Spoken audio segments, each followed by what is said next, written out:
So hi friends, welcome back to widget master. അങ്ങനെ Godzilla x Kong the new empire പുറത്തിറങ്ങിയിരിക്കുന്നു. ഇന്ത്യയിൽ ഇന്നായിരുന്നു release എങ്കിൽ പോലും ആഗോളതലത്തിൽ സിനിമ ഇന്ന് തന്നെ റിലീസ് ചെയ്തിരുന്നു. സിനിമയെ പറ്റി ഒറ്റ വകയിൽ പറയുകയാണെങ്കിൽ തീർച്ചയായിട്ടും നല്ലൊരു സിനിമ തന്നെയാണ് എന്ന് പറയേണ്ടിയിരിക്കുന്നു. അഥവാ നമ്മൾ ഇതിൻ്റെ മുൻപായിട്ടുള്ള അഥവാ ഗോഡ്സില്ല വേഴ്സസ് കോങ്ങിൽ കണ്ടിട്ടുള്ളത് ഗോഡ്സില്ലയുടെയും കോങ്ങിൻ്റെയും ഇടയിലുള്ള ഫൈറ്റാണ് എങ്കിൽ ഇപ്രാവശ്യം ഈ രണ്ട് കഥാപാത്രങ്ങളും കൂടി ടീമപ്പായിട്ട് മറ്റ് രണ്ട് കഥാപാത്രങ്ങൾക്ക് എതിരെ ഫൈറ്റ് ചെയ്യുന്നത് തന്നെയാണ് നമ്മൾ കാണുന്നത്. സോ എന്തായാലും നമ്മൾ ഇന്നത്തെ നോക്കാൻ പോകുന്നത് ഇതിൻ്റെ ഒരു റിവ്യൂ തന്നെയാണ്. സോ അതുകൊണ്ട് തന്നെ നമുക്ക് വീഡിയോയിലോട്ട് ഇറക്കാൻ പറ്റും. നിങ്ങൾ എൻ്റെ ഈ ചാനലിലെ വീഡിയോ കാണുന്നെങ്കിൽ ഈ ചാനൽ സബ്സ്ക്രൈബ് ചെയ്യാൻ എനേബിൾ ചെയ്യുക. ഞാനിപ്പോൾ പുതിയ നിൽക്കാനായിട്ട് വെച്ചിരുന്നതാണ്. So let's start.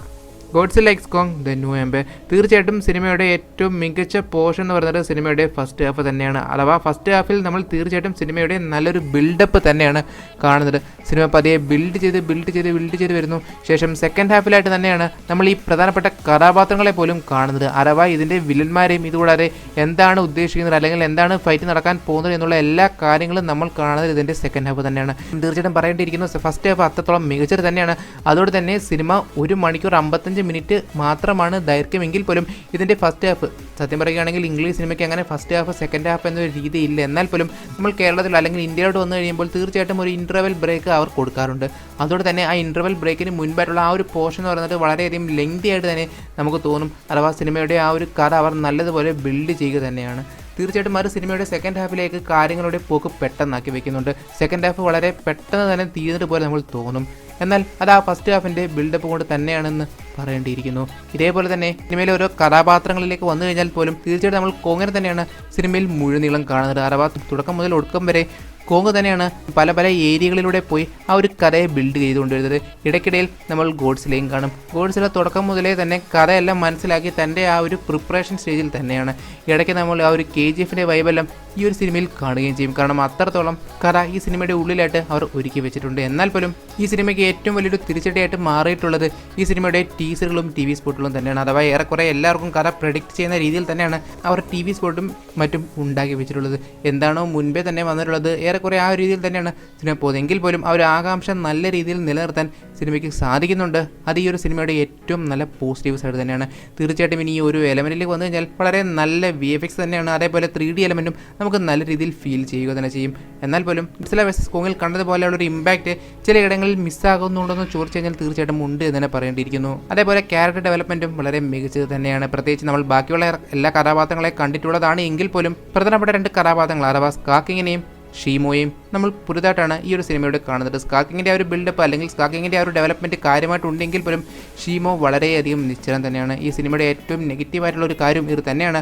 ഏറ്റവും പവർഫുൾ ആയിട്ടുള്ള ഒരു വില്ലനെ കിട്ടിയിട്ട് അവർക്ക് അധികമൊന്നും ചെയ്യാൻ ഈ ഒരു കഥാപാത്രത്തിനെ വെച്ചുകൊണ്ട് സാധിച്ചില്ല എന്ന് പറഞ്ഞു കഴിഞ്ഞാൽ വലിയ അതിശയമൊന്നുമില്ല. കാരണം അത്രത്തോളം ഈ ഒരു കഥാപാത്രത്തിന് ബിൽഡപ്പ് ഉണ്ടായിരുന്നു.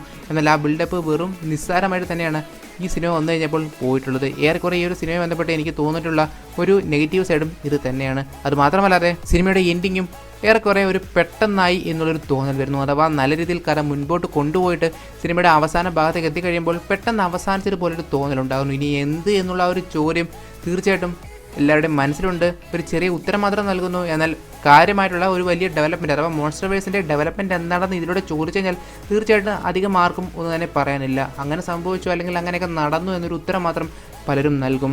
സോ എന്തായാലും ഇത്രയൊക്കെയാണ് കഥ നമ്മളിലേക്ക് പങ്കുവയ്ക്കുന്നത്. സിനിമയുടെ ആരംഭത്തിൽ നമ്മൾ കാണുന്നത് 2 കഥാപാത്രങ്ങൾ അഥവാ നമ്മുടെ പ്രധാനപ്പെട്ട 2 കഥാപാത്രങ്ങളെ തന്നെയാണ്. ഗോഡ്സില്ലയുമുണ്ട് കോങ്ങുമുണ്ട്. ഗോഡ്സില്ല സർഫസിൽ തന്നെയാണ്. പുള്ളിക്കാരൻ ഓരോരോ ടൈറ്റൻസ് വരുന്നു, അതിനെ നശിപ്പിക്കുന്നു. ശേഷം ഞാനാണ് ടൈറ്റൻസിൻ്റെ രാജാവ് എന്ന രീതിയിൽ തന്നെ സർഫസിൽ നിലനിൽക്കുന്നു. എന്നാൽ അതേസമയം നമ്മൾ കോങ്ങിനെ കാണുന്നത് ഹോളോ എർത്തിലായിട്ടും പുള്ളിക്കാരൻ തൻ്റെ ആ ഒരു ഫാമിലി അല്ലെങ്കിൽ തൻ്റെ ആ ഒരു തലമുറയെ കണ്ടെത്താനുള്ള ശ്രമത്തിൽ തന്നെയാണ്. അതേപോലെ ഒരു ഹോം എന്ന ഒരു കൺസെപ്റ്റ് പുള്ളി കണ്ടെത്താൻ ശ്രമിക്കുന്നുണ്ട്. അതിനുവേണ്ടി ഹോളോ എർത്തിൽ പല കാര്യങ്ങളും ചെയ്യുന്നു. ഇതിലൂടെ തന്നെയാണ് കഥ ആരംഭിക്കുന്നത്. ഇതേസമയം മൊണാർക്കിനെയും കാണുന്നുണ്ട്. മൊണാർക്കിന് അധികം കാര്യങ്ങൾ ഒന്നും തന്നെ ഈ ഒരു സിനിമയിൽ ചെയ്യാനില്ല എന്ന് തന്നെ പറയേണ്ടിയിരിക്കുന്നു. അഥവാ വേണ്ട കാര്യങ്ങൾ നമ്മളിലേക്ക് പങ്കുവെച്ചു. അത് ഗോഡ്സിലേക്ക് ഓൾറെഡി അറിയാം.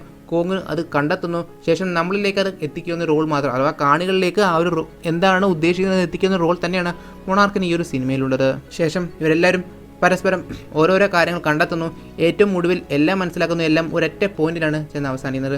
ഗോഡ്സില്ലയും കറങ്ങി തിരിഞ്ഞ ഒരു പോയിന്റിൽ വരുന്നു. കോങ്ങും പലയിടങ്ങളിൽ പോയി ഒരു പോയിന്റിലെത്തുന്നു.